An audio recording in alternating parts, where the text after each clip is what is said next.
Audiolivro, 1408 de Stephen King. Mickey Slim estava ainda à porta giratória quando viu Olin, o gerente do Hotel Dopin, sentado numa das super estofadas poltronas da sala de estar. O coração de Mickey afundou.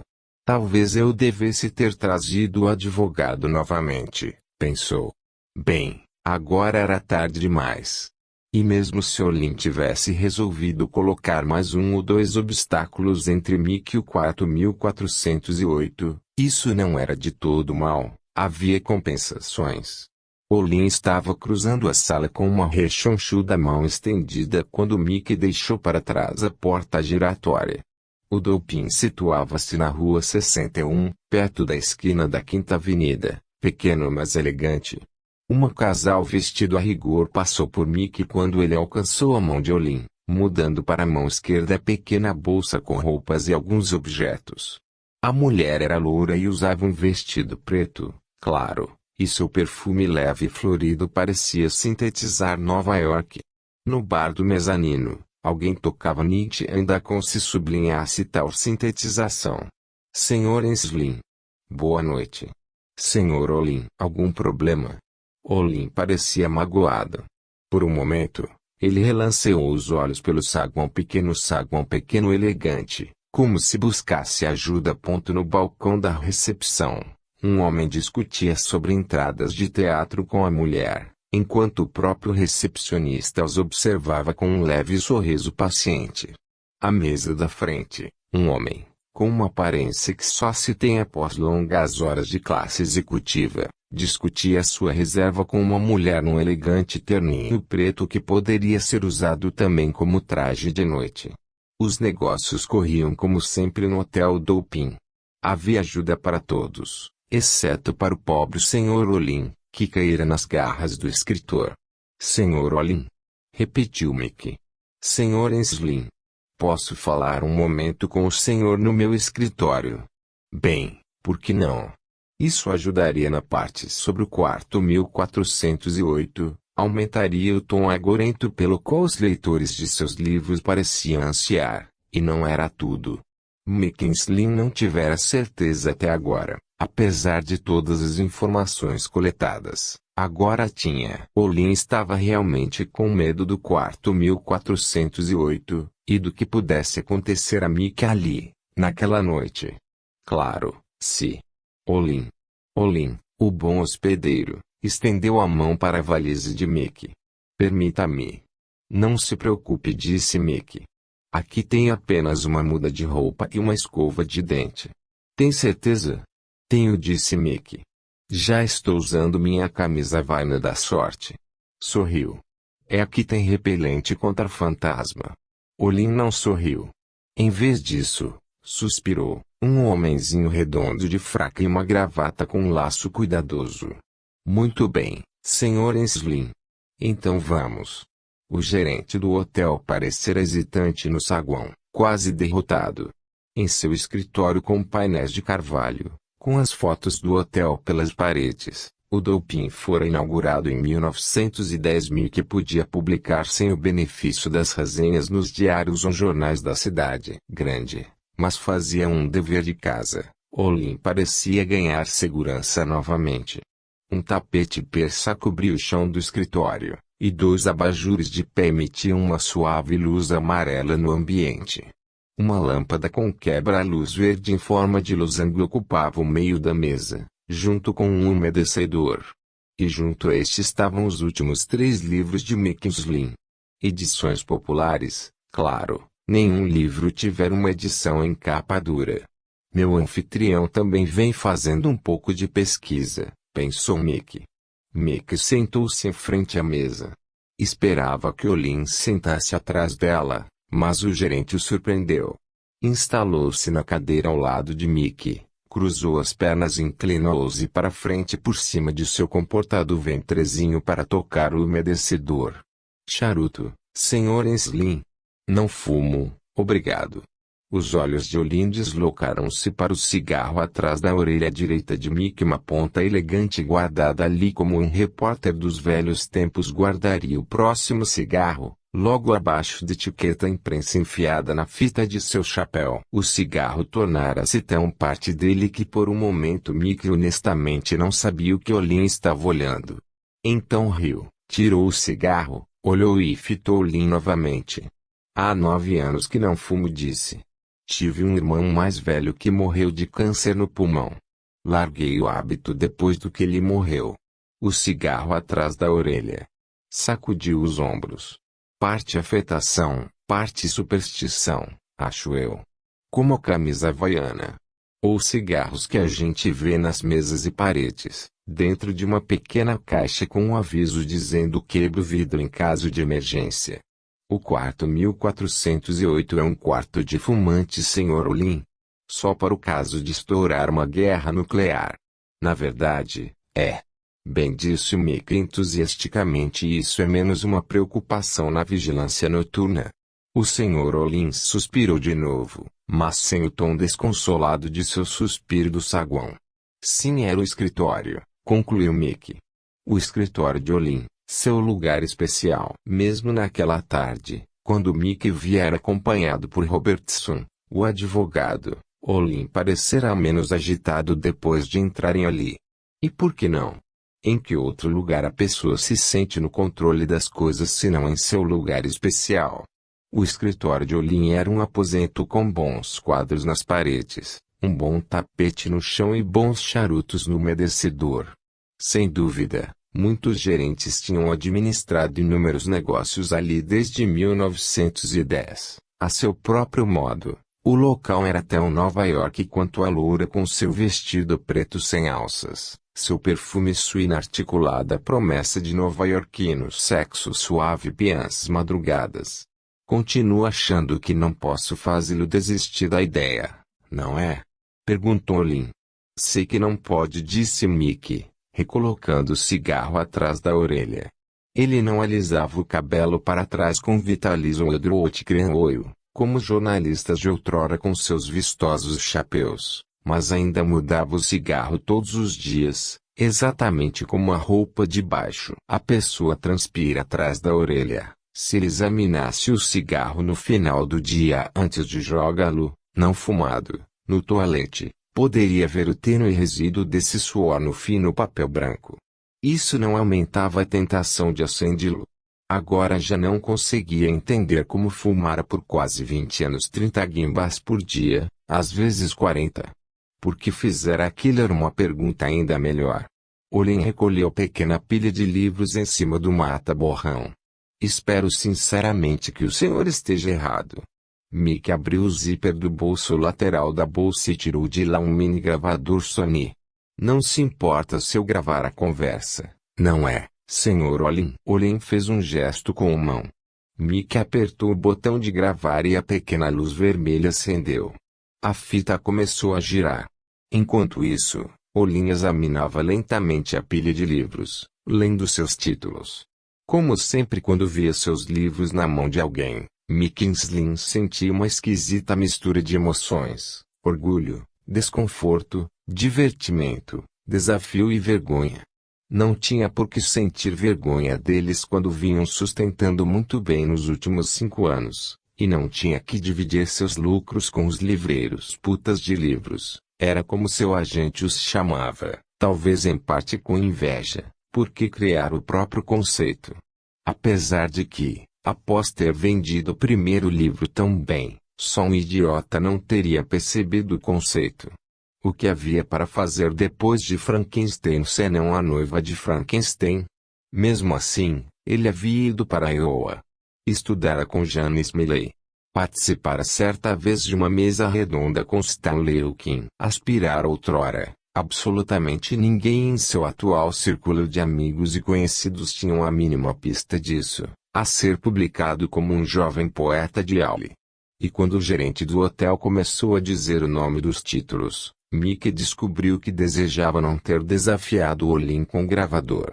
Mais tarde, escutaria o tom comedido de Olin e imaginaria sentir neles um certo desprezo. Tocou o cigarro por trás da orelha sem notar. 10 noites em 10 casas mal assombradas, leu Olin. 10 noites em 10 cemitérios mal assombrados.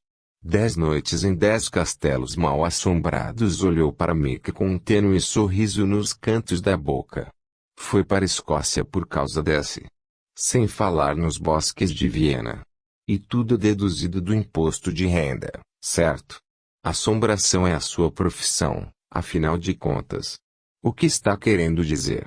O senhor é sensível em relação ao assunto, não é? Perguntou Olin. Sensível sim, vulnerável não. Se está esperando me convencer a sair do seu hotel criticando meus livros, não, de modo nenhum. Eu só estava curioso. Mandei Marcel. É o porteiro do turno da manhã. Comprar seus livros há 2 dias, logo que o senhor apareceu com a sua solicitação. Foi uma exigência, não uma solicitação. Ainda é. O senhor escutou o senhor Robertson, a lei do estado de Nova York, sem falar nas 2 leis federais sobre direitos civis, proíbe que o senhor me negue hospedagem num determinado quarto, se eu pedir esse quarto e ele estiver vago. E o 1408 está vago. Está sempre vago atualmente. Mas o senhor Olin não ia deixar de lado os últimos 3 livros de Mickey, todos na lista dos mais vendidos do New York Times. Ainda não. Simplesmente folheou-se uma terceira vez. A lâmpada suave refletia-se nas capas brilhantes, com grande quantidade de cor púrpura. A púrpura vendia livros de terror melhor do que qualquer outra cor, Mickey soubera. Não tive chance de começar a lê-los até o princípio da noite, disse Olin. Ando muito ocupado. O Dopin é pequeno para os padrões de Nova York, mas funcionamos com uma ocupação de 90%. E geralmente um problema entra pela porta com cada hóspede. Como eu. Olin sorriu ligeiramente. O senhor é um problema especial, Sr. Enslin, o Sr. Robertson e todas as suas ameaças. Mickey se sentiu irritado de novo. Não fizera ameaça nenhuma, a não ser que o próprio Robertson fosse uma ameaça. E fora forçado a usar o advogado como alguém pode se ver obrigado a usar um pé de cabra na fechadura enferrujada e inutilizada de um cofre. O cofre não é seu, disse uma voz dentro dele, mas as leis do estado e do país diziam o contrário. Elas afirmavam que o quarto 1408 do Hotel Dopin era seu se ele quisesse, na medida em que ninguém o tivesse alugado primeiro. Teve consciência de que Olin observava, ainda com o tênue sorriso, como se estivesse acompanhando o diálogo interior de Mickey quase palavra por palavra. Para Mickey, era uma sensação desconfortável, da mesma forma como aquela reunião se tornara inesperadamente desconfortável. Parecia estar na defensiva desde que pegara o gravador, o que era geralmente intimidante, e o ligara. Se o que estamos fazendo aqui tem uma razão de ser, Sr. Olin, acho que a perdi de vista. E tive um dia longo. Portanto, se sua argumentação sobre o quarto 1408 terminou, eu gostaria de subir e ler um. Como o senhor chama? Ensaios. Histórias.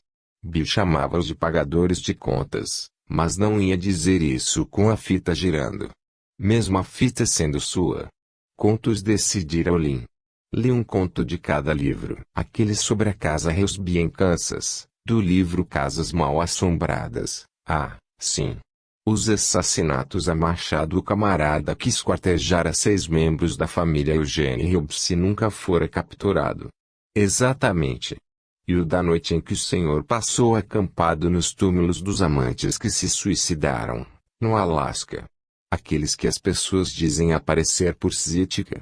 E o relato de sua noite no Castelo Gatsby. Aquele foi realmente muito divertido. Fiquei surpreso.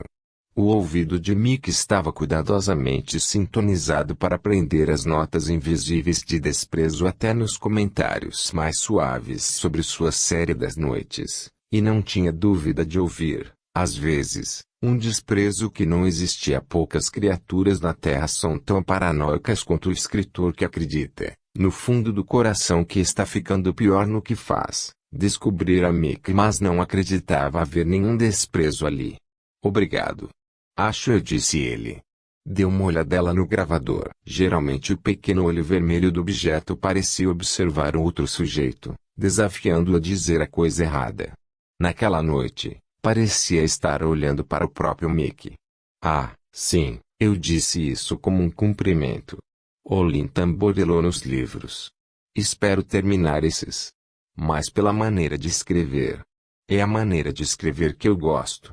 Fiquei surpreso em achar graça nas suas aventuras muito pouco sobrenaturais no Castelo Gatsby, e fiquei surpreso também em ver como o senhor é bom. Como é sutil. Esperava mais machadadas e mais cortês. Mickey juntou as forças contra o que certamente viria a seguir, a variação de Olin para o que uma boa moça como você está fazendo num lugar como este. Olin, o hoteleiro urbano, anfitrião de louras que saíam de vestido preto pela noite, que contratavam homens magros e prestes a se aposentarem que dedilhavam, de smoking, velhos clássicos como Nietzsche and I no bar do hotel. Olin que provavelmente lia Proust em suas noites de folga. Mas seus livros são perturbadores também. Se eu não tivesse dado uma olhada neles, acho que não teria me dado ao trabalho de esperar o senhor esta noite. Quando vi aquele advogado com a pasta, soube que o senhor pretendia ficas naquele quarto desgraçado, e que nada do que eu dissesse o faria desistir. Mas os livros... Mickey estendeu a mão e desligou o gravador. Aquele pequeno olho fixo estava começando a deixá-lo nervoso. Quer saber por que estou apelando? É isso? Imagino que o faça pelo dinheiro, disse Olin suavemente, embora seja interessante que o senhor tenha interpretado dessa maneira o que eu disse. Mickey sentiu um calor no rosto. Não, aquilo não estava absolutamente correndo como ele imaginara. Nunca havia desligado o gravador no meio de uma conversa. Mas Olin não era o que ele esperava. Fui desviado do caminho pelas mãos dele, pensou Mickey. Essas mãozinhas gorduchas de gerente de hotel com suas nítidas meias luas brancas de unha manicurada. O que me preocupou. O que me assustou. Dói perceber que estava lendo o trabalho de um homem inteligente e talentoso que não acredita numa única coisa que escreveu. Não era exatamente verdade, pensou Mickey. Escreva talvez umas 2 dúzias de contos em que acreditava, publicar alguns. Escrever resmas de poesia em que acreditara durante seus primeiros 18 meses em Nova York, quando passara fome na folha de pagamento de T-Village Voice. Mas acreditava que o fantasma sem cabeça de Eugene Hillsby caminhava pela fazenda abandonada de Kansas ao luar? Não. Mickey passara a noite àquela fazenda, acampado nas ondulações de linóleo sujo do chão da cozinha, e não vira nada mais assustador do que 2 camundongos passeando pelo rodapé. Passara uma quente noite de verão nas ruínas do castelo da Transilvânia onde Vlad Tepes supostamente ainda reinava. Os únicos vampiros a aparecerem foram uma nuvem de mosquitos europeus. Durante a noite em que acampara junto ao túmulo de Jeffrey Dahmer, o assassino serial, uma figura branca manchada de sangue com uma faca na mão realmente aparecera na escuridão às 2 da madrugada, mas as risadinhas dos amigos da aparição entregaram o embuste. De qualquer modo, Mickey Slim não ficara muito impressionado. Reconhecia um fantasma adolescente brandindo uma faca de borracha quando via um. Mas não tinha a intenção de contar isso a Olin. Ele não poderia arcar com as. Mas podia sim. O gravador, um equívoco desde o início, compreendia agora, fora novamente posto de lado, tornando aquela reunião tão pouco gravada quanto se podia querer. Além disso, passara a admirar Olin de um modo esquisito. E, quando você admira um homem, tem vontade de lhe dizer a verdade. Não, disse ele. Não acredito em espiritozinhos maus, fantasminhas e bristazinhas de pernas compridas. Acho bom que não existam, porque também não acredito que haja qualquer Deus para nos proteger deles. É nisso que acredito, mas mantive a mente aberta desde o início. Posso jamais vir a ganhar o prêmio Pulitzer por investigar o fantasma que assombra o cemitério Esperança, mas teria escrito sobre ele com justiça se ele tivesse aparecido. Olin disse algo, apenas uma palavra, mas baixo demais para Mickey entendê-la. Como? Eu disse que não. Olin olhou quase pedindo desculpas. Mickey suspirou. Olin o considerava mentiroso. Quando se chega a esse ponto, as únicas escolhas são puxar seus trunfos ou abandonar totalmente a discussão. Por que não deixamos isso para outro dia, Sr. Olin? Vou subir e escovar os dentes. Talvez eu veja Kevin ou Marley se materializar atrás de mim no espelho do banheiro. Mickey começou a levantar da cadeira, mas Olin estendeu uma das mãos gorduchas e cuidadosamente manicuradas para detê-lo. Não estou chamando o senhor de mentiroso, disse, mas, Sr. Enslin, o senhor não acredita. Fantasmas raramente aparecem para os que não acreditam neles. E quando o fazem, raramente são vistos. Ora, Eugene Hillsby poderia ter jogado boliche com sua cabeça decepada no saguão da frente da casa dele que o senhor não teria ouvido coisa alguma. Mickey levantou e curvou-se para pegar a pequena valise. Se assim, não preciso me preocupar com o quarto 1408, não é? Precisa sim, disse Olin. Precisa sim. Porque não há fantasma nenhum no quarto 1408 e nunca houve. Há algo lá. Eu mesmo senti. Mas não é a presença de um espírito. Numa casa abandonada ou num velho castelo, sua falta de crença pode servir de proteção. No quarto 1408 só o tornará vulnerável. Não faça isso, Sr. Enslin. É por isso que esperei o senhor esta noite, para lhe pedir, para lhe implorar. Que não faça isso. De todas as pessoas na Terra que não devem entrar naquele quarto, o autor desses animados e exploradores livros sobre fantasmas verdadeiros está no alto da lista. Mickey ouviu e não ouviu ao mesmo tempo. E você desligou o gravador? Fumegou ele. Olin me constrange a ponto de eu desligar o gravador e então se transforma em Boris Karloff. Foda-se. Vou citá-lo, de qualquer maneira. Se ele não gostar, que me processe.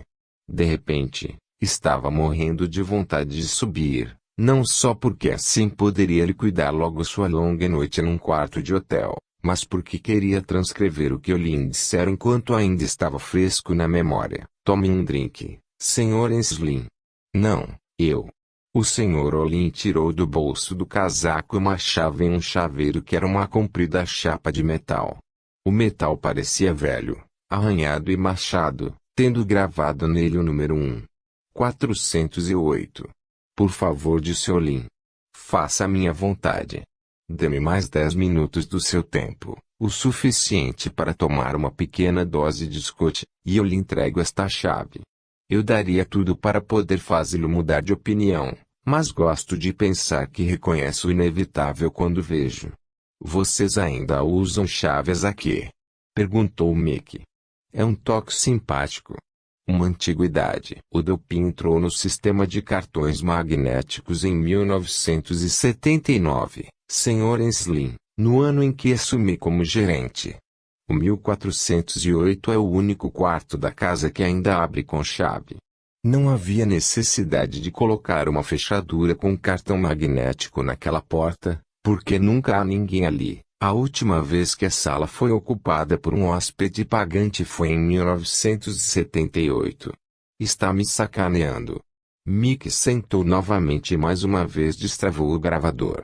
Apertou o botão record e disse: Olin, o gerente da casa, afirma que há mais de 20 anos o quarto 1408 não é alugado a um hóspede pagante. Mas ainda bem que o 1408 nunca precisou de fechadura com cartão magnético, porque relógios de pulso digitais não funcionam naquele quarto.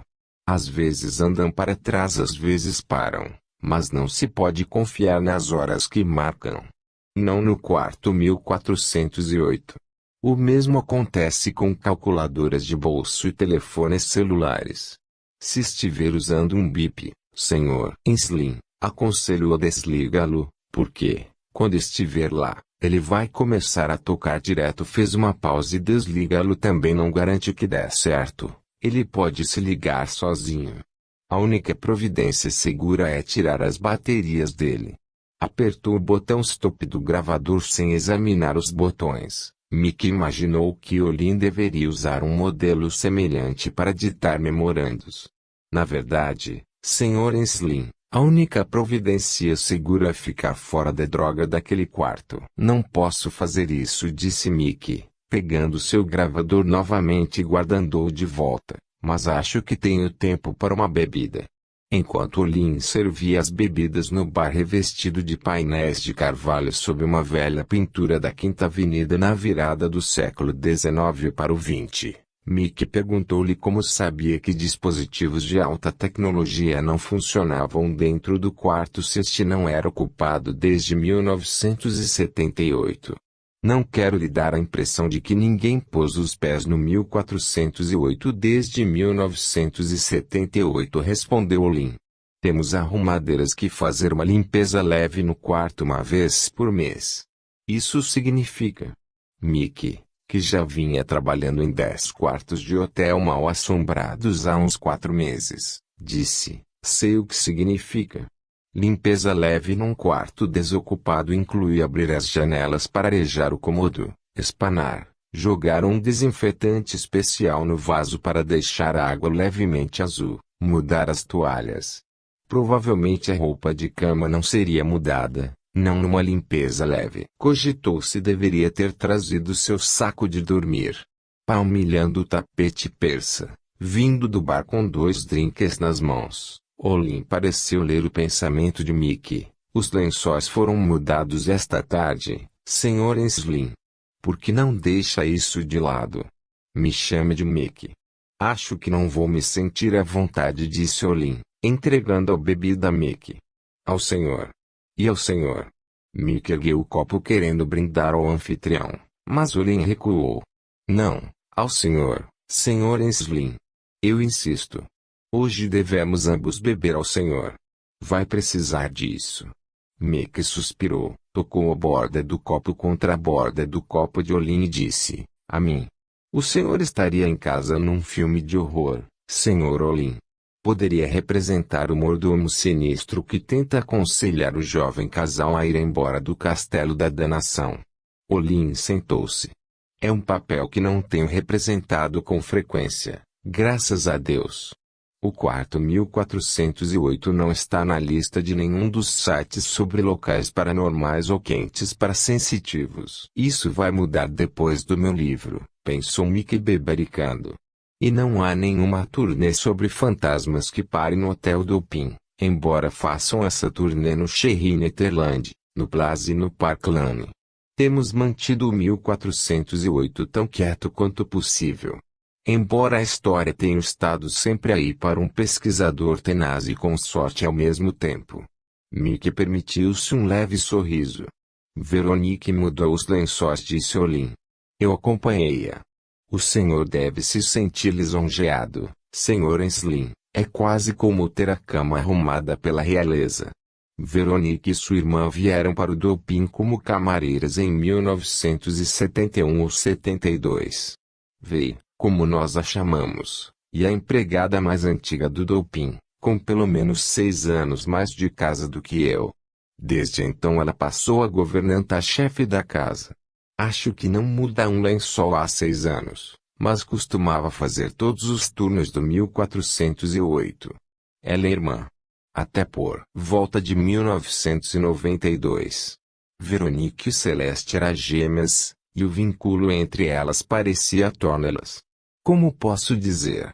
Não imunes ao 1408, mas em igualdade de condições com ele. Pelo menos no curto período que é preciso para se fazer uma limpeza leve no quarto. Não vai me dizer que essa irmã de Veronique morreu lá, vai?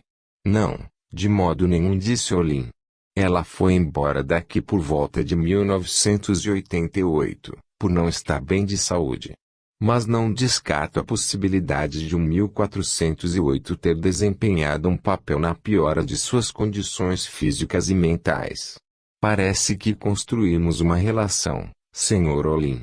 Espero que não se encrespe se eu lhe disser que acho que está me dizendo ridículo. Olin riu. Tão cabeça dura para um estudioso do mundo invisível. Devo isso a meus leitores, disse Mickey suavemente. Acho que eu poderia ter deixado 1408 como ele é. De qualquer forma, durante a maior parte de seus dias e noites refletiu o gerente do hotel. Porta trancada, luzes apagadas, persianas para impedir o sol de desbotar o tapete, as capas no lugar, o cardápio do café da manhã em cima da cama. Mas não posso pensar no ar ali cada vez mais sufocante e velho, como o ar de um sótão. Não posso pensar na poeira se acumulando até ficar espessa e fofa. Isso fez de mim o quê? Um meticuloso ou simplesmente um obsessivo? Faz do senhor um gerente de hotel? Acho que sim. De qualquer modo, VCE lidaram com aquele quarto. Muito rapidamente entravam e saíam. Até que CE se aposentou e VE teve sua primeira grande promoção. Depois disso, arranjei outras arrumadeiras para limpar o quarto aos pares, sempre escolhendo as que se davam bem uma com a outra, esperando que esse vínculo resistisse aos bichos papões. Esperando isso, sim. E pode zombar quanto quiser dos papões do quarto 1408 Sr. Enslin, mas vai senti-los quase imediatamente, tenho certeza. Seja lá o que houver naquele quarto, não é algo tímido. Eram muitas ocasiões. Todas que pude. Fui lá com as arrumadeiras, para supervisioná-las. Fez uma pausa e acrescentou quase relutantemente, para tirá-las de lá, acho eu, se algo realmente horrível começasse a acontecer. Nada aconteceu. Várias tiveram acessos de espirro, uma teve um acesso de riso. Não sei por que alguém rindo fora de controle deva ser mais assustador do que alguém soluçando. Mas é. E algumas desmaiaram. Nada terrível demais, porém. Tive tempo suficiente nesses anos para realizar algumas experiências primitivas. Bips, telefones celulares, coisas assim. Mas nada terrível demais. Graças a Deus. Fez uma pausa de novo e acrescentou num tom esquisito, até uma delas ficou cega. O quê? Chamava-se Home Evangel D. Estava espanando a parte de cima da televisão quando imediatamente começou a gritar. Perguntei o que tinha acontecido.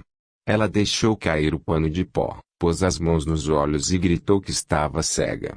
Mas que podia ver as cores mais horríveis. Elas desapareceram quase na mesma rapidez com que eu a retirei do quarto, e quando a levei pelo corredor até o elevado, a visão dela começou a voltar.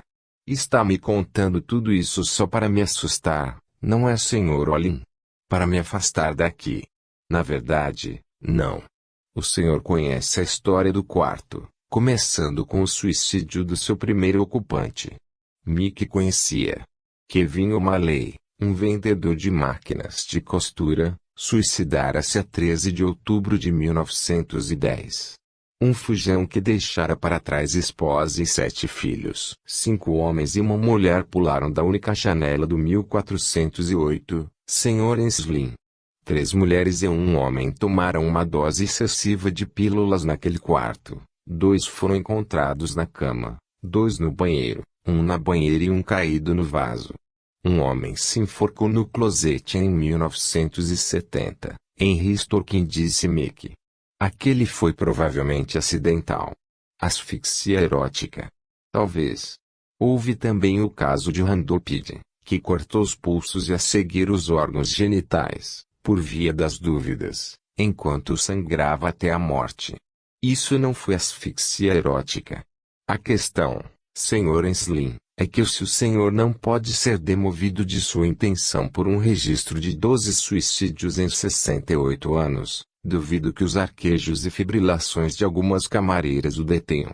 Arquejos e fibrilações, essa é boa, pensou Mick, e cogitou se poderia roubar a frase para o livro. Poucas duplas que limparam 1408 nesses anos quiseram voltar lá mais de algumas vezes, disse Olin e terminou sua bebida com um cuidadoso golinho. Exceto as gêmeas francesas. VCE, é verdade, Olin concordou com a cabeça. Mick não se importava muito com as empregadas e seus, como Olin os chamara, arquejos e fibrilações. Sentia-se suavemente exasperado pela enumeração dos suicídios feita por Olin. Como se Mickey fosse tão tosco que tivesse deixado escapar não a existência deles, mas seu grande significado. Só que não havia significado nenhum. Abraham Lincoln e John Kennedy tinham vice-presidentes que se chamavam Johnson. Os nomes Lincoln e Kennedy tinham 7 letras. Tanto Lincoln como Kennedy tinham sido eleitos em anos terminando em 60. O que provavam todas essas coincidências? Coisa alguma. Droga. Os suicídios formarão um maravilhoso segmento para o meu livro, disse Mickey, mas já que o gravador está desligado, posso lhe dizer que ele se resume ao que um estatístico conhecido meu chama de efeito cumulativo. Charles Dickens chamava de efeito batata, disse Olin. Como? Quando o fantasma de Jacob Marley apareceu pela primeira vez Scrooge, disse ele que ele só poderia ser uma bolha de mostarda ou um pedacinho de batata mal passada. Isso deve ser considerado engraçado? Perguntou Mickey, friamente. Não considero nada a respeito disso engraçado, Sr. Ainsley. Absolutamente nada. Ouça atentamente, por favor. A irmã de Vey, Celeste, morreu de um ataque do coração. Naquela época, ela sofria de Alzheimer num estágio médio, uma doença que atingiu muito cedo na vida. Mesmo assim, a irmã dela está bem, pelo que o senhor disse antes. Uma história americana de sucesso, na verdade. Da mesma forma que o Sr. Olin, a julgar pela aparência. E quantas vezes o senhor entrou e saiu do quarto 1408? 100? 200? Por períodos muito curtos, disse Olin. Talvez seja como entrar num aposento cheio de gás venenoso. Se a pessoa prende a respiração, pode-se sair bem. Vejo que não gosta dessa comparação. Sem dúvida considera muito elaborada, talvez ridícula, mas eu acho que é boa. Ele cruzou os dedos sob o queixo. É possível também que algumas pessoas reajam mais rapidamente e mais violentamente ao seja lá o que viva no quarto, exatamente como alguns esportistas que praticam o mergulho são mais propensos ao mal-estar da descompressão que outros. Em quase um século de existência do doping, a equipe do hotel torna-se cada vez mais consciente de que o 1408 é um quarto envenenado. Tornou-se parte da história da casa, Sr. Ainsley. Ninguém fala disso, exatamente como ninguém menciona o fato de que aqui, como na maioria dos hotéis, o 14º andar é na verdade o 13º. Mas eles sabem. Se todos os fatos e registros sobre aquele quarto estivessem disponíveis, eles contariam uma história surpreendente. Mais desconfortável do que seus leitores pudessem usufruir. Por exemplo, acho que todo o hotel de Nova York tem seus suicídios, mas eu apostaria minha vida que apenas no doping houve uma dúzia deles num único quarto. E deixando Celeste Romandel de lado, o que me diz das mortes naturais no 1408? As chamadas mortes naturais. Quantas já ocorreram? A ideia das chamadas mortes naturais no 1408 não lhe ocorrera. 30, respondeu Olin. Pelo menos 30. 30, que eu saiba. O senhor está mentindo. As palavras saíram da boca de Mickey antes que ele pudesse impedir. Não, Sr. Ainsley, asseguro-lhe. O senhor realmente pensou que mantemos aquele quarto fechado por causa da tola superstição de velhas viúvas malucas ou de uma ridícula tradição de Nova York? Pela ideia de que todo bom hotel antigo deve ter pelo menos um espírito inquieto, arrastando-se pela suíte das correntes invisíveis. Mickey percebeu que essa ideia não articulada, MS presente mesmo assim pairava por seu novo livro da série das noites. Ouvir Olin censurá-la no tom irritado de um cientista ante os passos de bruxaria de um nativo não ajudou a acalmar sua ansiedade. Temos nossas superstições e tradições no ramo hoteleiro, mas não deixamos que elas atrapalhem os negócios, Sr. Ainsley. Há um velho ditado no meio oeste, onde comecei na minha profissão: não há nenhum quarto vazio, quando os homens do gado estão na cidade. Se temos vagas, nós as preenchemos. A única exceção à regra que já fiz algum dia, e a única conversa que já tive sobre isso, Foi com relação ao quarto 1408, uma quarto do 13º andar cuja soma dos números é a 13. Olin olhou Mickinsley nos olhos. É um quarto não apenas de suicídios, mas de derrames, infartes e acessos epilépticos. Um homem que ficou no quarto. Foi em 1973. Aparentemente afogou-se num prato de sopa. O senhor sem dúvida vai dizer que isso é ridículo, mas falei com o homem que era chefe da segurança do hotel na época, e ele viu o atestado de óbito. O poder de seja lá o que for que habita o quarto parece ser menor por volta do meio-dia, que é quando a arrumação dos quartos sempre ocorre, e mesmo assim sei de várias camareiras que trabalharam lá e que agora sofrem do coração, têm enfisema, diabetes. Houve um problema de aquecimento naquele andar há 3 anos, e o Sr. Neal, o engenheiro-chefe da manutenção à época, entrou em vários quartos para verificar as unidades de aquecimento. O 1408 foi um deles. O engenheiro parecia bem então. Tanto no quarto quanto depois. Mas morreu na tarde seguinte de uma hemorragia generalizada. Coincidência, disse Mick. Mesmo assim, não podia negar que Olin era bom. Se o homem fosse um conselheiro de acampamento, deixaria 90% dos garotos tão assustados que eles voltariam para casa após a primeira rodada de histórias de fantasma em torno da fogueira. Coincidência, repetiu Olin, suavemente, não exatamente com desprezo. Estendeu a chave fora de moda em antigo chaveiro de metal fora de moda. Como está o seu coração, Sr. Enslin? Sem falar em sua pressão sanguínea e condições psicológicas, Mick descobriu precisar de um esforço real e consciente para levantar a mão. Mas, uma vez que a pôs em movimento, tudo bem. Ela se ergueu até a chave sem o mínimo tremor nos dedos, tanto quanto pôde notar. Está tudo bem, disse ele, pegando o gasto chaveiro de metal. Além disso, estou usando minha camisa havaiana da sorte. Olin insistiu em acompanhar Mick ao 14º andar no elevador, e Mick não objeitou. Estava curioso para ver se, quando estivessem fora do escritório e no corredor que levava aos elevadores, o gerente voltaria ao seu eu menos consequente, se ele se tornaria mais uma vez o pobre Sr. Olin, o obsequioso funcionário que caíra nas garras do escritor. Um homem de smoking, disse Mercy Bean, e continuou seu caminho. Mick e o gerente do hotel continuaram andando. Olin novamente perguntou se podia carregar a pequena valise de Mick, e este novamente recusou. No elevador, os olhos dele foram atraídos para a tripla fila de botões. Tudo estava onde devia estar, não havia falhas. E mesmo assim, olhando-se mais atentamente, via-se que havia. O botão que marcava o 12º era seguido por outro que marcava 14º. Como se pudessem fazer o número 13 não existir omitindo do painel de controle do elevador. Tolice.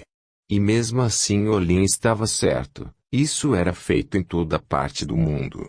Enquanto o elevador subia, Mick disse, uma coisa me dá curiosidade.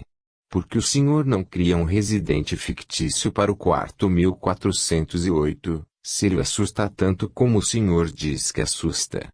Ou melhor, Sr. Olin, por que não declara sua própria residência? Acho que tive medo de ser acusado de fraude pela pessoa que aplica os estatutos estaduais e federais. Para o pessoal hoteleiro, as leis dos direitos civis é como arrastar de correntes à noite para muitos de seus leitores. Ou então por meus patrões, caso soubessem disso. Se não consegui convencê-lo a desistir do quarto 1408, duvido que tivesse mais sorte em convencer o conselho de diretores da Stanley Corporation de que retirei do mercado um quarto em perfeitas condições porque tenho medo que fantasmas obriguem um caixeiro viajante ou outro a pular pela janela e se esborrachar na rua 61. Mick considerou isso a coisa mais perturbadora que Olin já dissera. Porque ele não está tentando mais me convencer, pensou. Sejam quais forem os poderes de venda do gerente em seu escritório, talvez alguma vibração que venha do tapete persa, ele os pede aqui fora. Competência sim, Podia-se ver isso quando ele assinava as folhas do Maitre, mas não venda. Não magnetismo pessoal. Não aqui fora. Mas ele acredita no que diz. Acredita naquilo tudo. Acima da porta, o 12 se apagou e deu lugar ao 14. O elevador se deteve. A porta abriu-se revelando um corredor de hotel totalmente comum, de carpete vermelho e ouro, definitivamente não persa, e instalações elétricas que pareciam lâmpadas a gás do século XIX. Aqui estamos, disse Olin. O seu andar. Vai me desculpar se eu deixar aqui? O 1408 é à sua esquerda, no final do corredor. A não ser que seja absolutamente necessário, não passo daqui. Mackinsley saiu do elevador com pernas mais pesadas do que de costume. Virou-se para Olin, um homenzinho gorducho de terno escuro e gravata cor de vinho com um laço cuidadoso. O gerente entrelaçava as mãos manicuradas às costas, e Mickey viu que o rosto dele se mostrava de uma palidez cremosa. Na testa alta e sem rugas, despontavam gotas de transpiração. Há um telefone no quarto, claro, disse Olin. O senhor pode tentar, se tiver problemas.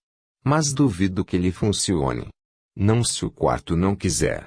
Mickey pensou numa resposta leviana, tipo pelo menos isso o faria economizar no serviço de quarto, mas sua língua parecia ainda mais pesada do que as pernas e continuou imóvel dentro da boca.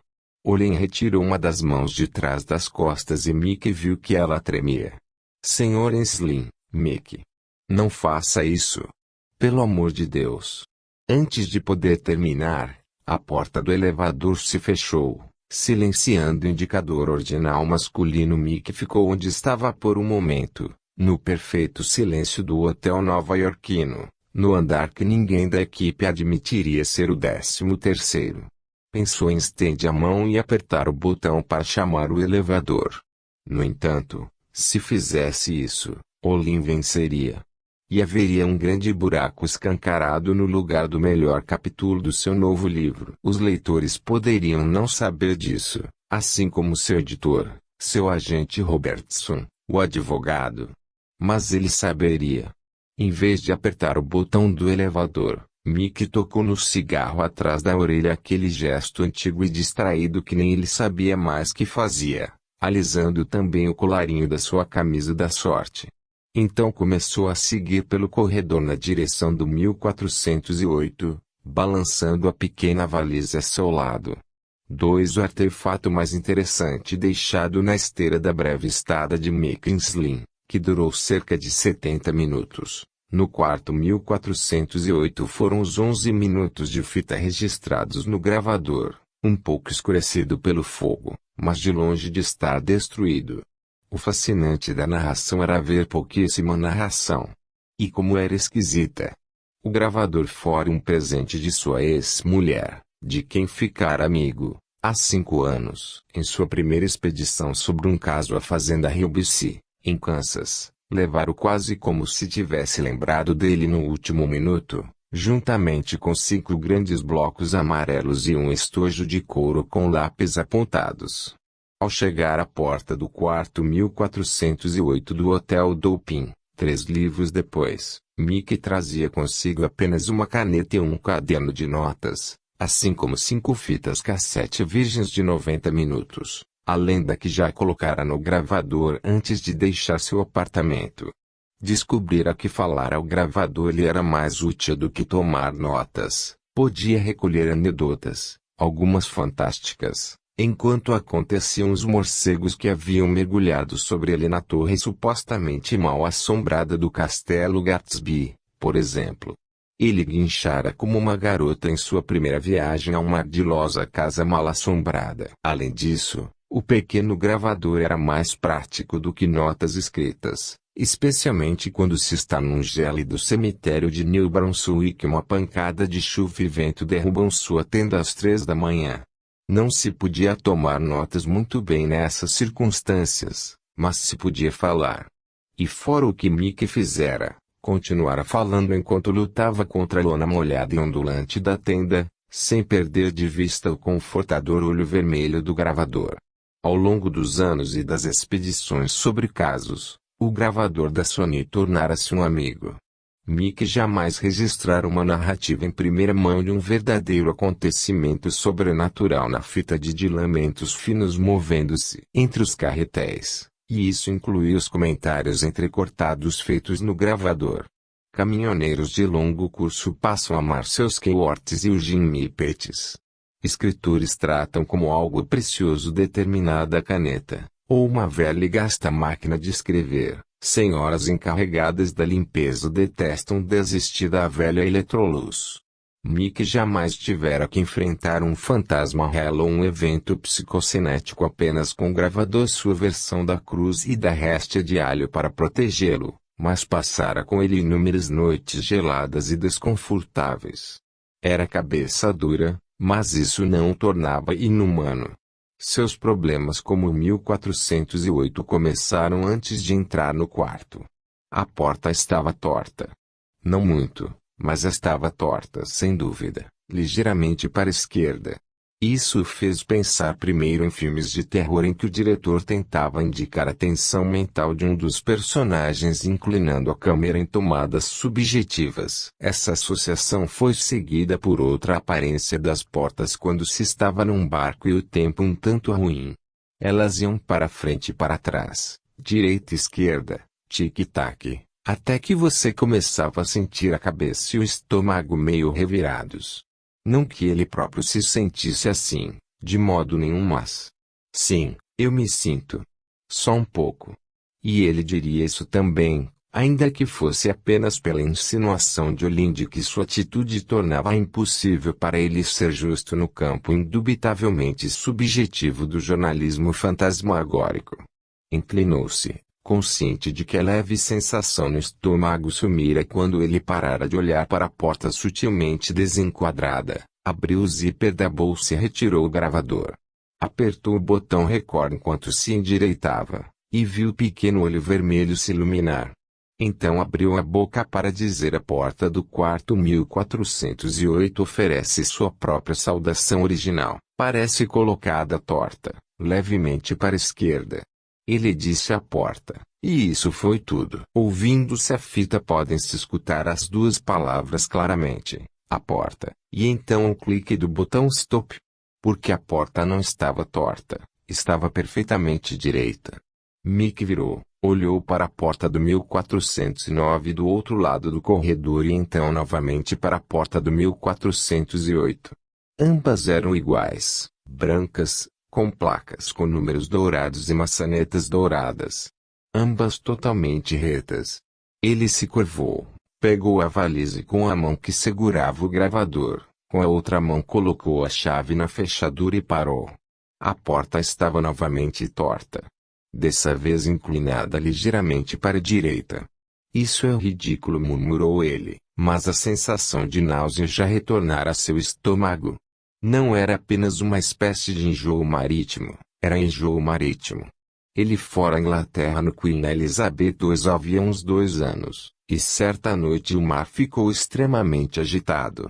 Mickey lembrava mais claramente de ficar deitado na cama de sua cabine, sempre à beira de vomitar, mas em conseguir. E como a sensação de vertigem nauseada piorava quando ele olhava para uma porta, uma mesa ou cadeira. Como imã para frente e para trás. Para a esquerda e para a direita. Tic-tac. Isso é culpa sua, Olin, pensou. É exatamente o que ele quer. Ele o induziu a isso, companheiro. Ele armou isso. Cara, como ele ia rir se pudesse vê-lo. Como? Mickey parou um instante quando percebeu que provavelmente Olin podia vê-lo. Olhou para trás, para o corredor até o elevador. Mal notando que a sensação ligeiramente nauseada em seu estômago sumira no momento em que parara de fixar a porta. Acima e à esquerda dos elevadores, viu o que esperava, uma câmera de circuito fechado. Um dos detetives da casa poderia estar olhando para lá naquele exato momento, e Mickey apostava que Olin estava com ele, ambos sorrindo como macacos. Vai ensiná-lo a vir aqui de advogado em punho fazendo exigências, diria Olin. Olhe só para ele. Responderia o segurança, sorrindo mais amplamente ainda. Branco como um fantasma, e ainda nem pôs a chave na fechadura. O senhor pegou ele, chefe. Pegou ele com caniço, linha e anzol. Uma uva que pegou, pensou Mickey. Fiquei na casa Hillsby, dormi na sala onde pelo menos 2 deles foram mortos e dormi mesmo, acredite ou não. Passei uma noite junto ao túmulo de Jeffrey Dahmer e as 2 lápides de distância de H.P. Lovecraft. Escovei os dentes junto à banheira onde Sir David Smith supostamente afogou as 2 esposas. Há muito tempo parei de me assustar com histórias contadas em torno da fogueira. Uma uva que me pegou. Olhou para trás e a porta estava reta. Mickey deu um grunhido, empurrou a chave na fechadura e girou. A porta se abriu e ele entrou. A porta não se fechou lentamente atrás dele quando ele apalpou a parede em busca do comutador, deixando em total escuridão. Além disso, as luzes dos apartamentos do edifício vizinho brilhavam através da janela. Mickey achou o comutador. Quando acionou, a luz de cima, encerrada numa coleção de ornamentos de cristal, acendeu-se. Da mesma forma que o abajur de pé junto à escrivaninha na outra extremidade do quarto. A janela ficava acima dessa escrivaninha, para alguém que escrevesse sentado ali pudesse fazer uma pausa no trabalho e olhar a rua 61 lá embaixo. Ou pular para lá, se o impulso o levasse a isso. Exceto. Mickey colocou a valise dentro do quarto, fechou a porta e ligou o gravador de novo. A pequena luz vermelha se acendeu. Segundo o Olin, 6 pessoas pularam da janela que estou olhando, mas não vou dar nenhum mergulho do 14º, disse ele. Desculpe, do 13º andar do Hotel Dupin esta noite. Há uma malha de ferro ou aço protegendo a janela do lado de fora. Seguro morreu de velho. 408 é o que se chama de uma suíte júnior, acho eu. O quarto tem 2 cadeiras, um sofá, uma escrivaninha, um armário que provavelmente contém a TV e talvez um minibar. O carpete no chão não é digno de nota. Não faz sombra ao de Olin, podem acreditar. O papel de parede idem. L. Um momento nesse ponto, ouve-se outro clique na fita, quando Mickey aperta o stop novamente. Toda a parca narrativa da fita gravada tem esse aspecto fragmentado, totalmente diferente das outras cerca de 150 fitas de posse do agente literário do autor. Além disso, a voz se torna continuamente mais perturbada. Não é a voz de um homem trabalhando e sim a de um indivíduo perplexo que começou a falar sozinho sem perceber. A natureza elíptica das fitas e aquela crescente perturbação verbal combinam-se para dar à maioria dos ouvintes uma nítida sensação de desconforto. Muitos pedem que a fita seja desligada bem antes de ela chegar ao fim. Meras palavras escritas não podem transmitir adequadamente a crescente certeza do ouvinte de estar escutando um homem perder, se não a razão, pelo menos o controle da realidade convencional. Mas mesmo palavras sem relevo sugerem que algo estava acontecendo. Naquele momento, Mickey notara os quadros nas paredes. Havia 3 deles, uma senhora numa escada, com traje de noite estilo dos anos 1920, um veleiro feito à maneira de Currier Ives, e uma natureza morta com frutas, esse último com maços laranjas e bananas pintadas num desagradável tom amarelo-laranja. Os 3 quadros tinham molduras de vidro e os 3 estavam tortos. Mickey quase mencionara isso na fita, mas o que havia de tão diferente, tão digno de ser comentado em 3 quadros desalinhados? Que uma porta estivesse torta. Bem, isso tinha um pouco de encanto daquele velho gabinete do Dr. Cagliari. Mas a porta não estava torta, seus olhos o tinham enganado por um momento, só isso. A senhora na escada inclinava-se para a esquerda. Da mesma forma que o veleiro, que mostrava marinheiros britânicos em calças de boca de sino amurada, observando um cardume de peixes voadores. As frutas amarelo-laranjadas da tigela pareciam a Mickey pintadas à luz sufocante de um sol equatorial, um sol de deserto tipo Pauboles, e inclinavam-se para a direita. Embora Mickey não fosse detalhista, andou pelo quarto endireitando os quadros. Vê-los tortos assim o deixava um pouco nauseado de novo, o que não lhe causava muita surpresa. Ficasse suscetível a essa sensação, descobrir aquilo no Queen Elizabeth II. Tinham-lhe dito que se a pessoa aguentasse aquele período de crescente suscetibilidade, geralmente se adaptava. Passa a ter pernas de mar, como ainda dizem os velhos tripulantes. Mickey ainda não viajara de barco o suficiente para conseguir pernas de mar, nem ligava para isso. Nesses dias, continuava com suas pernas de terra, e se o ato de endireitar os 3 quadros na sala de estar comum do 1408 aquietasse suas vísceras, ótimo para ele. Havia poeira na cobertura de vidro dos quadros. Ele passou os dedos pela natureza morta e deixou 2 sulcos paralelos. A poeira parecia gordurosa e escorregadia ao toque. Como seda antes de apodrecer, foi o que lhe veio à cabeça, mas queria ser mico de circo se ia colocar isso na fita. Como é que ele ia saber que sensação dava tocar a seda antes de ela apodrecer?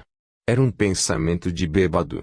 Os quadros foram endireitados. Ele recuou e supervisionou-os por turnos. A senhora com traje de noite junto à porta que levava ao quarto. O velheiro navegando por um dos 7 mares à esquerda da escrivaninha e finalmente as desagradáveis, e pessimamente pintadas, frutas junto ao armário de TV. Em parte, Mickey esperava que ficassem tortos novamente, ou entortasse quando ele os fitasse. Era assim que as coisas aconteciam em filmes como A Casa na Colina e em velhos episódios de Além da Imaginação, mas os quadros continuaram perfeitamente retos, como ele os colocara.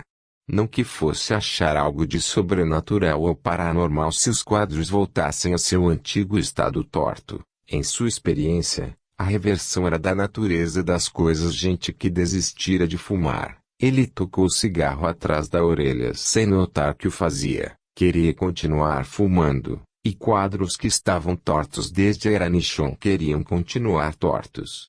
E eles estavam ali há muito tempo, sem dúvida, pensou Mickey.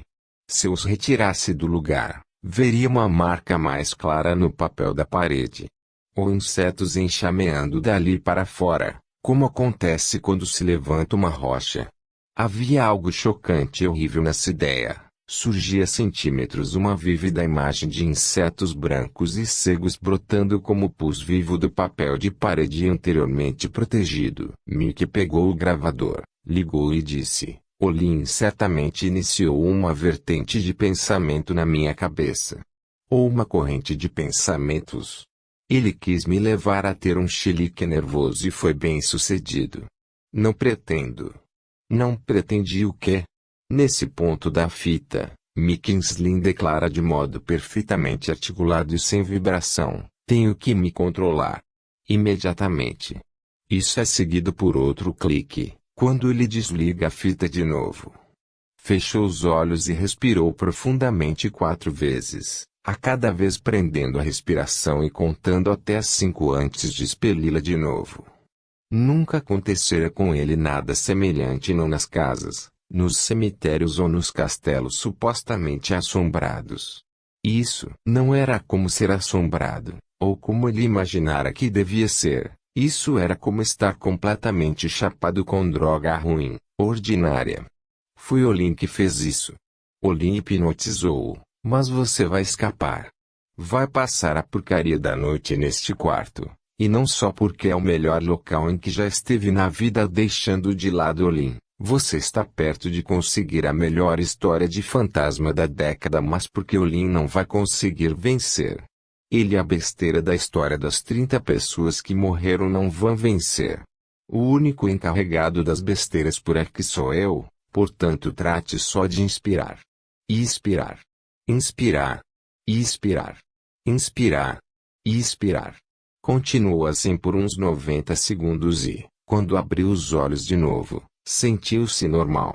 Os quadros na parede, ainda retos. A tigela de frutas, ainda amarelo-alaranjadas e mais feias do que nunca. Frutas do deserto, nem há dúvida. Como um pedaço delas e você vai cagar até doer. Ele ligou o gravador.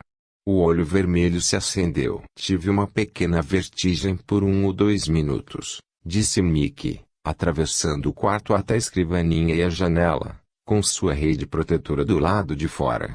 Pode ter sido uma ressaca das lorotas de Olin, mas eu acho que sinto uma presença aqui. Não sentia nada, disse, claro, mas uma vez que estivesse na fita ele poderia escrever praticamente qualquer coisa que quisesse. O ar é viciado. Nenhum bolor ou mau cheiro. Olin diz que o lugar é arejado cada vez que é limpo, mas as limpezas são rápidas. Sim, é viciado. Ei, olhe só isso. Na escrivaninha havia um cinzeiro, um daqueles pequenos objetos de vidro espesso que se viam em hotéis por toda parte, e dentro dele uma caixa de fósforos com o retrato do Hotel Dopin.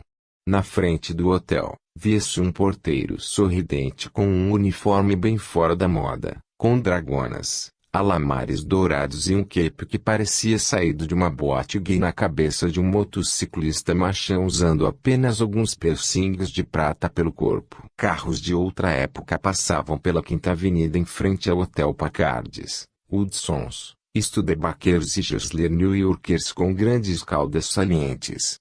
Acho que a caixa de fósforo no cinzeiro é de 1955, disse Mickey, colocando-o no bolso da camisa havaiana. Vou guardá-la como lembrança. Agora é hora de um pouco de ar fresco. Há um clique quando ele deposita o gravador possivelmente na escrivaninha. Houve uma pausa seguida por sons vagos e uns 2 grunhidos de esforço. Depois disso vem uma segunda pausa e então um som inchado. Sucesso, diz Mickey. Isso está um pouco fora do microfone, mas o que se segue é mais próximo. Sucesso, repete Mickey, pegando o gravador da escrivaninha. A metade de baixo não se mexe. Parece pregada. Mas a parte de cima desceu muito bem. Posso ouvir o tráfego na Quinta Avenida, e todas as buzinas têm um tom reconfortante.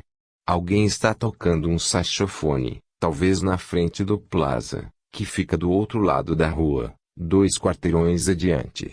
Ele me lembra meu irmão. Mickey parou abruptamente, olhando o pequeno olho vermelho, que parecia acusá-lo. Irmão? Seu irmão estava morto, outro soldado derrubado nas guerras do fumo. Então relaxou. E daí? A guerra atual era a guerra dos fantasmas, onde Michael Enslin sempre fora vencedor. Quanto a Donald Enslin. Meu irmão, na verdade, foi comido por lobos no inverno, no pedágio de Connecticut, disse ele. Depois riu e desligou o gravador. Há mais na fita. Um pouco mais. Mas essa é a última declaração com certa coerência. Isto é, a última declaração a que se pode atribuir alguma coerência. Ele virou-se e olhou os quadros. Ainda estavam perfeitamente retos, como bons quadrinhos que eram. Mas aquela natureza morta ali como era feia, porra. Ligou o gravador e disse 2 palavras laranjas fumegantes no gravador. Então desligou de novo e foi da sala de estar até a porta que levava ao quarto. Fez uma pausa junto à senhora em traje de noite e tateou a escuridão buscando o comutador da luz. Teve apenas um momento para registrar. Dá a impressão de pele, de velha pele morta, algo estranho com o papel de parede sob a palma deslizante de Mickey. Então seus dedos encontraram o comutador. O quarto inundou-se da luz amarela de um daqueles dispositivos de teto enterrados em pingentes de vidro. A cama de casal escondia-se sob uma colcha amarelo-laranja. Por que dizer escondia-se? Perguntou Mickey ao gravador e a seguir desligou de novo. Entrou, fascinado pelo fumegante deserto da colcha, pelos volumes tumorosos dos travesseiros sob ela. Dormir ali? De modo nenhum, companheiro. Seria o mesmo que dormir naquela natureza morta desgraçada, naquele quente e horrível quarto baú-bowles que não se podia ver direito, quarto para expatriados ingleses lunáticos e cegos pela sífilis que tinha pego ao foderem com as mães, a versão para cinema estrelada por Laurence Harvey ou Jeremy Irons, um desses atores que naturalmente associamos a atos pouco naturais. Mickey ligou o gravador e o olho vermelho surgiu. Então ele disse testando 1, 2, 3, testando. Ao microfone, depois apertou stop de novo. Aproximou-se da cama cuja colcha cintilava num amarelo-laranja. O papel de parede, talvez creme à luz do dia, refletiu o amarelo-laranja. Duas pequenas mesas de cabeceira ladeavam a cama. Numa delas estava o telefone preto, grande e a disco. Os buracos para discar pareciam surpresos olhos brancos. A outra mesa continha um prato com uma ameixa. Mickey ligou o gravador e disse: "Isso não é uma ameixa de verdade, é de plástico." Apertou stop de novo. Sobre a cama havia um cardápio.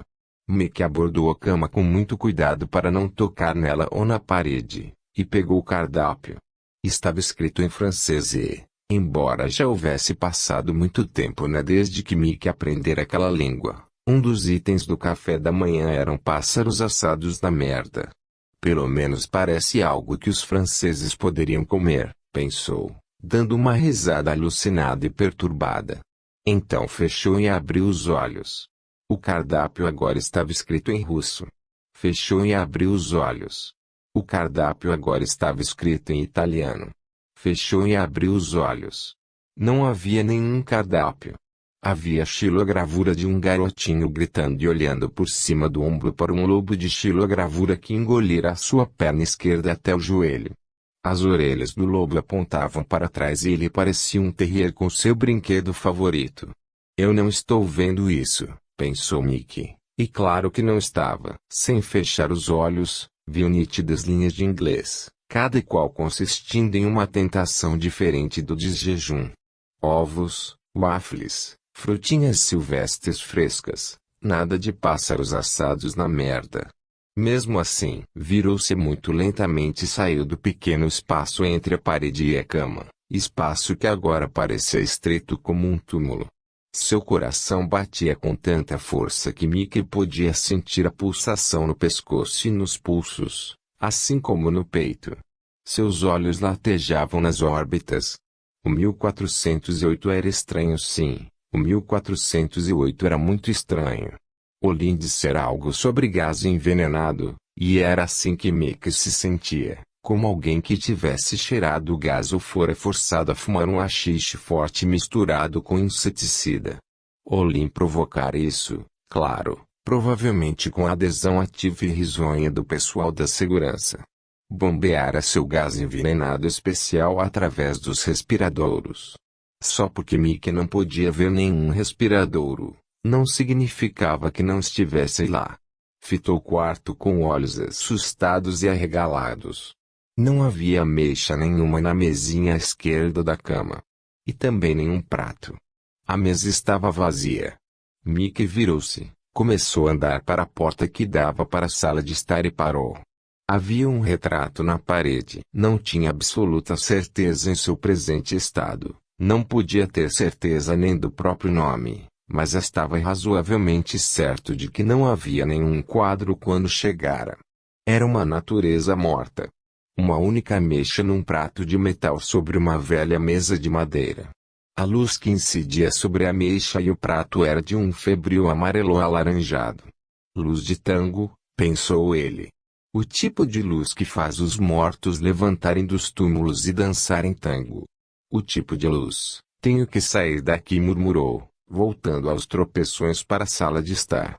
Seus sapatos tinham começado a fazer estranhos sons de beijo, como se o chão por baixo deles tivesse ficado mole.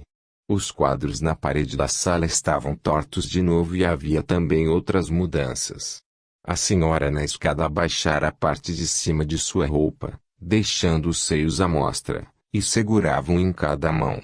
Uma gota de sangue pendia de cada mamilo. Ela fixava diretamente os olhos de Mickey e sorria ferozmente. Tinha dentes afiados em pontas como um canibal. Na murada do veleiro, os marinheiros haviam sido substituídos por uma fileira de homens e mulheres pálidos. O homem da extrema esquerda, o mais perto da proa do navio, usava um terno de lã marrom e segurava um chapéu coco na mão. Tinha o cabelo penteado para a testa e partido ao meio acima do rosto aturdido e vazio.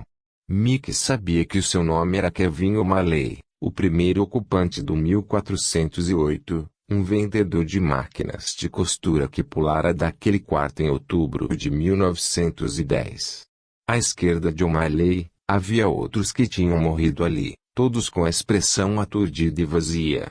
Isso fazia com que todos parecessem parentes, membros da mesma família endogâmica e cataclismicamente retardada. No quadro onde as frutas tinham estado, havia agora uma cabeça humana decepada.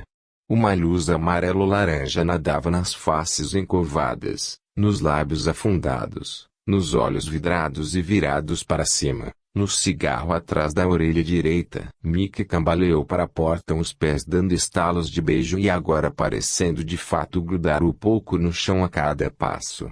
A porta não se abriu, é claro. A corrente pendia solta, mas a porta não abria. Ofegando, Mickey afastou-se dela e avançou com dificuldade. A sensação era essa pelo aposento até a escrivaninha. Via as cortinas ao lado da janela que ele escancarara balançando erraticamente, mas não conseguia sentir nenhum ar fresco no rosto. Era como se o lugar estivesse engolindo o ar. Mickey ainda podia ouvir as buzinas da Quinta Avenida, mas elas estavam agora muito distantes. Ainda ouvia o saxofone? Em caso positivo, o lugar roubara sua doçura e melodia, deixando apenas um fraco zumbido atonal, como o vento soprando por um buraco no pescoço de um morto ou uma garrafa de refrigerante cheia de dedos cortados ou... Pare, Mickey tentou dizer, mas não conseguia mais falar. Seu coração martelava num ritmo terrível. Se fosse mais rápido, explodiria. O gravador, fiel companheiro de muitas expedições sobre casos, não estava mais em sua mão. Deixaram em algum lugar. Se tivesse sido no quarto, provavelmente já teria desaparecido agora, engolido pelo aposento, e depois de digerido, seria excretado num dos quadros. Arquejando por ar como um corredor no fim de uma longa corrida, Mickey pôs a mão no peito como se quisesse acalmar o coração. O que tateou no bolso esquerdo da alegre camisa foi a pequena forma quadrada do gravador. Apalpar seu volume tão sólido e conhecido acalmou-o um pouco, de certo modo trazendo-o de volta. Teve consciência de que estava cantarolando de boca fechada. E de que o lugar parecia cantarolar com ele, como se milhares de boas se escondessem por debaixo do papel de parede suavemente desagradável. Notou que seu estômago estava agora tão nauseado que parecia oscilar na própria rede gordurenta, e sentiu o ar pressionando seus ouvidos em coágulos macios. Mas voltar um pouco a si, o suficiente para ter certeza de que precisava pedir ajuda enquanto ainda era tempo. O pensamento de Olin sorrindo afetadamente, em seu modo atencioso de gerente de hotel nova-iorquino, e dizendo bem que eu lhe disse não aborrecia, e a ideia de Olin ter de algum modo lhe introduzido as estranhas percepções de um terrível medo por meios químicos saíra completamente de sua cabeça. Era aquele cômodo. Era o desgraçado do cômodo.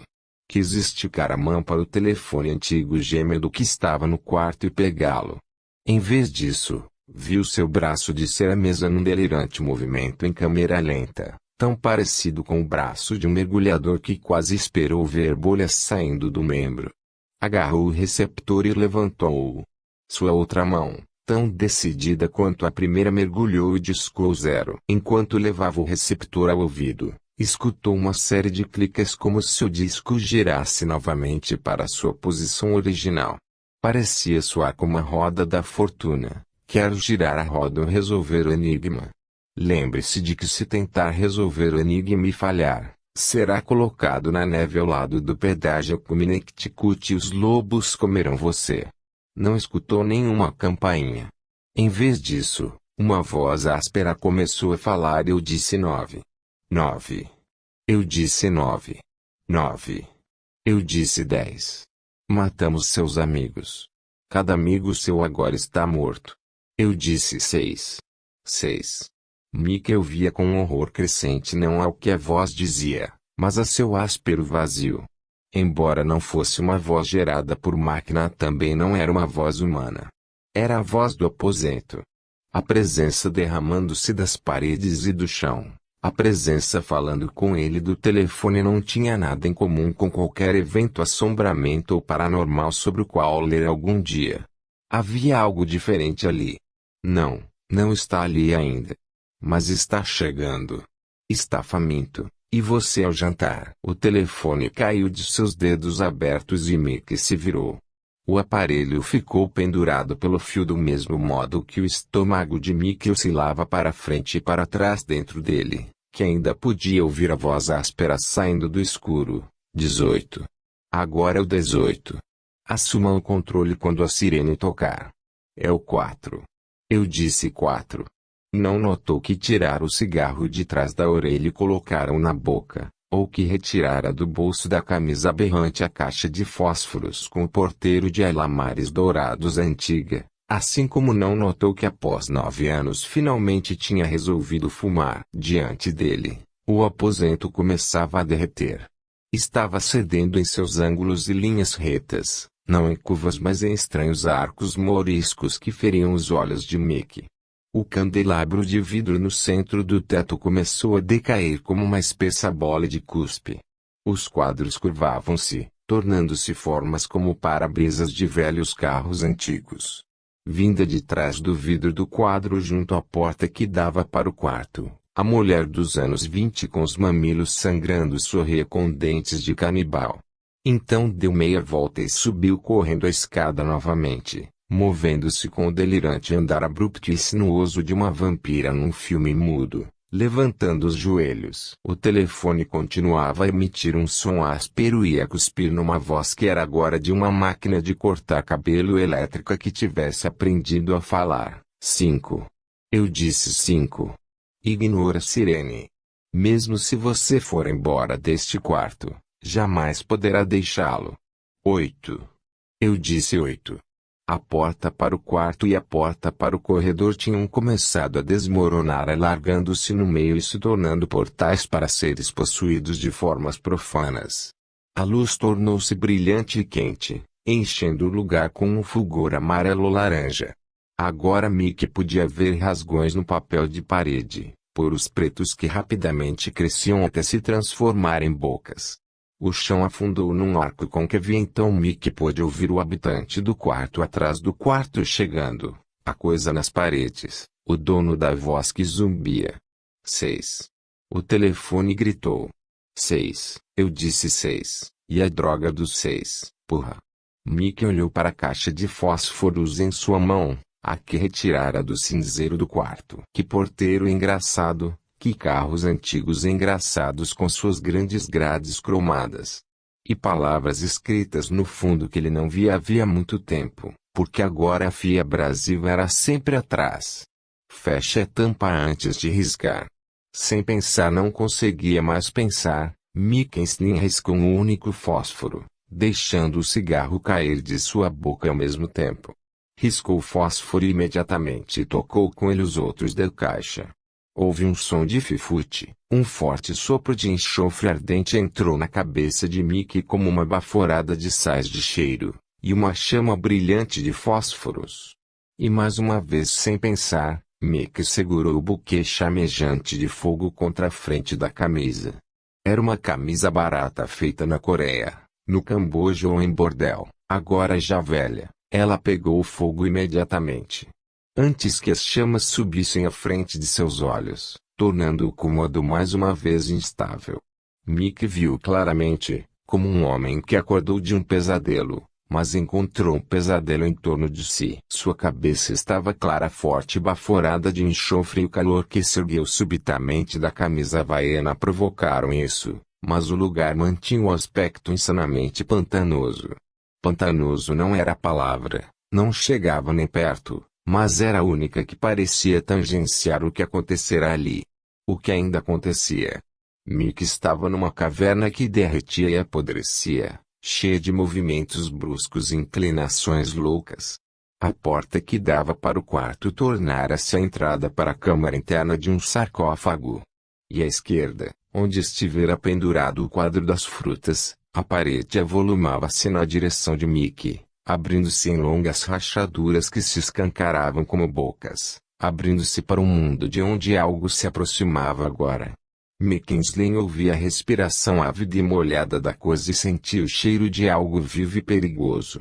Cheirava um pouco como a jaula do leão nu. Então as chamas lamberam a parte de baixo do seu queixo, banindo seus pensamentos. O calor que subia da camisa flamejante pôs aquela oscilação novamente no mundo e, quando Mickey sentiu o cheiro quebradiço dos pelos de seu peito começando a torrar, correu de novo pelo tapete esfiapado com direção à saída. As paredes passaram a emitir um zumbido. A luz amarelo-laranja tornava-se mais firme e brilhante, como se uma mão tivesse ligado um termostato invisível. Dessa vez, quando Mickey chegou à porta e girou a maçaneta, a porta se abriu. Era como se a coisa atrás da parede que se avolumava não visse nenhuma utilidade num homem ardendo. Talvez não apreciasse muito carne cozida. 3. Uma canção popular dos anos 50 sugere que o amor faz o mundo girar, mas é provável que a coincidência seja uma aposta melhor. Rufus Dearborn, que estava naquela noite no quarto 1414, perto dos elevadores, era um vendedor da companhia de máquinas de costura Singer vindo do Texas para falar sobre a ascensão à posição de executivo. Assim, aconteceu que aproximadamente 90 anos depois que o primeiro ocupante do 1408 pulou para a morte, outro vendedor de máquinas de costura salvou a vida do homem que pretendia escrever sobre o quarto supostamente assombrado. Ou talvez isso fosse um exagero. Mackenzie poderia ter vivido mesmo que ninguém, especialmente um sujeito voltando de uma ida à máquina de gelo, estivesse no corredor naquele momento. Mas ter a camisa pegando fogo não é brincadeira, e Mickey certamente se queimaria com muito mais gravidade se não fosse por Dearborn, que pensou rápido e se mexeu mais rápido ainda. Não que Dearborn lembrasse com exatidão do que aconteceu. Ele constituiu uma história coerente o bastante para os jornais e as câmeras de TV, gostava muito da ideia de ser herói, o que certamente não prejudicava suas aspirações executivas. E lembrava nitidamente de ver o homem pegando fogo investir para o corredor, mas, depois disso, era tudo um borão. Reconstruir aquilo era como tentar reconstruir o que você faz durante a pior e mais profunda bebedeira de sua vida.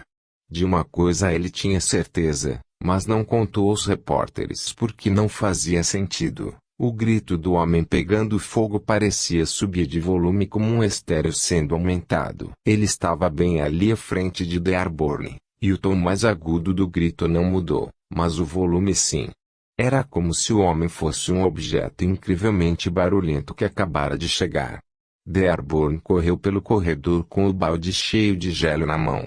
O homem pegando fogo, vi logo que só a camisa dele estava pegando fogo. Disse aos repórteres. Chegou à porta oposta ao quarto de onde tinha vindo, ricocheteou nela, cambaleou e caiu de joelhos. Foi quando Dearborn o alcançou, pôs o pé no ombro ardente do homem que gritava e abaixou no carpete do corredor. Então despejou nele o conteúdo do balde de gelo. Essas coisas ficaram borradas em sua memória, mas acessíveis. Tinha noção de que a camisa ardendo parecia emitir luz demais, uma luz amarelo-alaranjado que o fazia pensar numa viagem que ele e o irmão haviam feito à Austrália 2 anos antes. Haviam alugado um veículo com tração nas 4 e partido para atravessar o grande deserto australiano. Alguns nativos o chamavam de o grande deserto australiano. Ford com todos, descobriram os irmãos Dearborn, uma viagem infernal. Fantástica, mas fantasmagórica. Especialmente a grande rocha no meio, a Ayers Rock. Eles tinham alcançado ao pôr do sol e a luz em seus rostos masculinos era como aquela. Quente e estranha. De modo nenhum parecida com aquela luz terrena. Deixou cair ao lado do homem ardente que agora era o homem fumegante, o homem coberto de cubos de gelo, e rolou-o para abafar as chamas que alcançavam a parte de trás da camisa. Quando fez, viu que a pele do lado esquerdo do pescoço do homem passara um vermelho defumado e estava coberta de bolhas, e o lobo da orelha daquele lado derretera. Mas fora isso. Dearborn ergueu os olhos e teve a impressão era loucura, mas teve a impressão de que a porta do quarto de onde o homem saíra estava cheia de luz ardente de um pôr do sol australiano, a quente luz de um lugar vazio onde viviam coisas que nenhum homem já viu algum dia. A luz era terrível, assim como o zumbido baixo, semelhante ao de uma máquina de corta-cabelo elétrica que tentasse desesperadamente falar, mas era também fascinante. Quis entrar no quarto, ver o que estava por trás dele. Talvez Mickey também tenha salvo a vida de Dearborn. Certamente que sim, ao ver que Dearborn se levantara como se Mickey não tivesse mais nenhum interesse para ele e que seu rosto estava cheio de luz fulgurante e pulsante que saía do 1408. Lembrava-se disso melhor do que próprio Dearborn, posteriormente, mas claro que Rufus Dearborn não fora obrigado a atear fogo em si mesmo para sobreviver. Mickey agarrou a bainha da calça de Dearborn. Não entre ali, disse numa voz rouca e quebrada. Você nunca sairia. Dearborn parou, olhando o rosto avermelhado e cheio de bolhas do homem no carpete. É assombrado, disse Mickey, e, como se as palavras fossem um talismã, a porta do 1408 bateu furiosamente, fazendo desaparecer a luz e o terrível zumbido que quase falava. Rufus Dearborn, um dos melhores vendedores das máquinas de costura Singer que havia, correu até os elevadores e apertou o alarme de incêndio.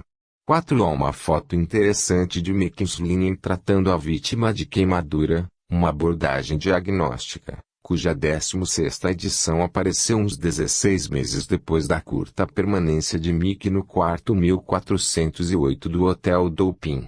A foto mostra apenas seu torso, mas não há dúvida de que é Mickey. Pode-se dizer isso pelo quadrado branco em seu peito. A carne ali é de um vermelho raivoso, na realidade empolada em queimaduras de 2º grau em certos lugares. O quadrado branco marca o bolso esquerdo do peito da camisa que ele usava naquela noite, a camisa da sorte com o gravador no bolso. O próprio gravador derretera nos cantos, mas ainda funciona, e sua fita sobreviveu nele. As coisas dentro dela é que não estão bem. Depois de escutá-la 3 ou 4 vezes, Sam Farrell, o agente de Mickey, guardou-a no cofre da parede, recusando-se a registrar que seus braços magrecelas e bronzeados estavam arrepiados. E naquele cofre ficou a fita desde então. Farrell não tem nenhum impulso de escutá-la de novo, nem de mostrá-la a amigos curiosos, entre eles alguns dariam a vida para ouvi-la. O ramo editorial de Nova York é uma comunidade pequena e as notícias correm. Sam Farrell não gosta da voz de Mickey na fita, e não gosta do que diz a voz. Meu irmão na verdade foi comido por lobos no inverno no pedágio de Connecticut. Que diabo isso significa? E não gosta principalmente dos sons ao fundo, um ruído líquido que às vezes parece roupa muito ensaboada sacudida numa máquina de lavar. Às vezes uma daquelas velhas máquinas de cortar cabelo. E às vezes, uma voz esquisita. Enquanto Mickey ainda estava no hospital, um homem chamado Olin, o gerente da droga do hotel, procurou Sam Farrell e perguntou-lhe se podia escutar a fita. Farrell respondeu-lhe que não podia. Não, o que Olin podia fazer era ir embora daquele escritório o mais rápido possível, e agradecer a Deus, ao voltar para o pulgueiro onde trabalhava, por Mickey Slinen não processar o Hotel Olin por negligência. Tentei convencê-lo a não ficar lá, disse Olin calmamente. Sendo um homem que passava a maior parte dos dias ouvindo viajantes cansados e hóspedes petulantes implicarem com tudo, dos quartos à seleção de revistas no suporte de publicações, ele não ficou muito perturbado com o rancor de Farrell. Tentei tudo o que podia. Se alguém for negligente naquela noite, Sr. Farrell, foi seu cliente. Ele acreditava demais em coisa alguma. Um comportamento muito pouco sábio, muito imprudente. Imagino que ele tenha reconsiderado seu ponto de vista. Apesar do desagrado de Farrell com a fita, ele gostaria que Mickey ouvisse, a registrasse, e quem sabe a usasse como um trampolim do qual lançar um outro livro.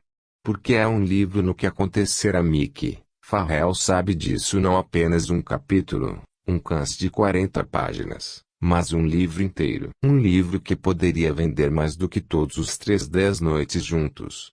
E claro que ele não acredita quando Mickey declara que não escreverá mais histórias de fantasmas nem qualquer outra história.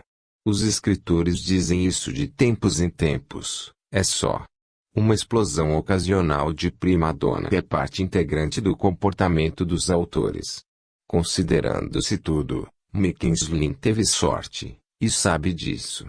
Poderia ter se queimado muito mais, se não fosse por Dearborn e seu balde de gelo. Ele poderia ter tido 20 ou mesmo 30 diferentes enxertos de pele em vez de apenas 4. Tem cicatrizes no lado esquerdo do pescoço, apesar de enxertos, mas os médicos do Boston Burn Institute disseram-lhe que as cicatrizes diminuirão sozinhas. Mickey também sabe que as queimaduras, dolorosas nas semanas e meses depois daquela noite, tinham sido necessárias. Se não fosse pelos fósforos com fecha-tampa antes de riscar escrito na frente, ele teria morrido no 1408, e seu fim teria sido inominável. Para um legista, poderia parecer um derrame ou um infarte, mas a causa da morte teria sido muito mais maligna. Muito mais maligna. Mickey também teve sorte em ter escrito 3 livros populares sobre fantasma e assombrações antes de sair correndo de um lugar realmente assombrado. Ele sabia disso também. São Farrell pode não acreditar que a vida de Mickey como escritor esteja encerrada, mas São não precisa acreditar. Mickey sabe disso pelos dois. Ele não consegue escrever em um cartão postal sem sentir toda a pele gelada e uma profunda náusea na boca do estômago. Às vezes só de olhar uma caneta, ou um gravador, o faz pensar, os quadros estavam tortos. Tentei endireitá-los. Ele não sabe o que isso significa. Não consegue lembrar dos quadros ou de coisa alguma do quarto 1408, e está contente. Isso é uma benção. Sua pressão sanguínea não anda tão boa por esses dias. Seu médico disse que as vítimas de queimaduras geralmente passam a ter problemas de pressão e o fez tomar remédio. Seus olhos ainda o incomodam. O oftalmologista disse para ele começar a usar remédio. Ele tem frequentes problemas de coluna. Sua próstata está grande demais. Mas ele pode lidar com essas coisas. Mickey sabe que não é a primeira pessoa a escapar do 1408 sem escapar realmente. Olin tentou lhe dizer, mas não é tão ruim assim. Pelo menos, ele não se lembra. Às vezes tem pesadelos, ou com muita frequência, quase todas as malditas noites, na verdade, mas raramente lembra deles quando acorda. Principalmente uma sensação de que as coisas estão se arredondando nos cantos, derretendo-se como os cantos do gravador. Mickey mora em Long Island e, quando o tempo está bom, ele dá longos passeios na praia. O mais perto que chegou de articular as lembranças dos esquisitos, muito esquisitos, 70 minutos no 1408 ocorreu numa dessas caminhadas. Aquilo nunca foi humano, disse ele às ondas com voz sufocada, entrecortada. Fantasmas. Pelo menos os fantasmas foram humanos no passado. Mas a coisa na parede. Aquela coisa. O tempo pode trazer melhoras para Mickey. Ele espera por isso e tem razão em fazê-lo. O tempo pode desbotar as lembranças de Mickey, assim como pode esmaecer as cicatrizes em seu pescoço. Mas enquanto isso, ele dorme com a luz acesa para saber onde está quando acorda de um pesadelo. Mandou retirar todos os telefones da casa sob o local em que sua mente consciente opera. Ele tem medo de pegar o telefone e ouvir uma voz inumana zumbir. É 9. Eu disse 9. Matamos seus amigos. Cada amigo seu agora está morto. E quando o sol se põe nas noites claras, Mickey fecha todas as persianas venezianas e cortina da casa. Fica mergulhado na escuridão até que o relógio lhe diga que a luz, mesmo o último fulgor no horizonte, se foi. Ele não suporta a luz que chega ao pôr do sol. Aquele amarelo se aprofundando, tornando-se laranja, como a luz do deserto australiano. Fim. Traço.